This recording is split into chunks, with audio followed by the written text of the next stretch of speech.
Before, you learned that you can use variables to perform calculus. Remember how you summed apples and oranges? From the previous video, you also know that actually these variables, my apples and my oranges, are simply vectors. This means that you can perform calculus with vectors in R. You already did it. However, there are still some things I want to discuss about calculus with vectors that contain more than one element. The most important thing to remember about operations with vectors in R is that they will be applied element by element. This means that standard mathematics is extended to vectors in an element-wise fashion. To illustrate what this means, let's have a look at an example. Imagine you have a vector containing your gambling earnings for the past 3 days. Not bad for a few days in the desert, is it? Now imagine a well-dressed gentleman approaches you and offers to triple your earnings for the past 3 days, if you beat him in one round of poker. If you want to calculate the expected earnings for each of the past 3 days, you can easily do this in R. As you can see, R multiplies each element in the earnings vector with 3, resulting in $150 of promised earnings in the first day, $300 in the second day, and $90 in the third day. Sounds like a sweet deal if you ask me. Performing these kind of calculus works just the same with other mathematical operators. Likewise, division, subtraction, summation, and many more are all carried out element-wise, just as if you are carrying out the operation between two scalars 3 times. From these lines of code, you don't see anything different from what we've done before, because of course, you were working with vectors all along. The mathematics naturally extend to vectors that contain more than one element. Let's go back to your Vegas adventures. To enjoy your earnings, you also decided to go shopping and spend some money every day on the Las Vegas trip.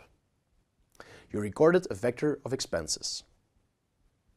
Because you are a very conscious programmer in training, you decide to compute whether your luck in the casino was sufficient to pay for your expenses. How would you go about this? Once again, this is fairly easy in R. You can simply subtract expenses from earnings to find your daily balance. This time, the mathematics were also calculated element-wise.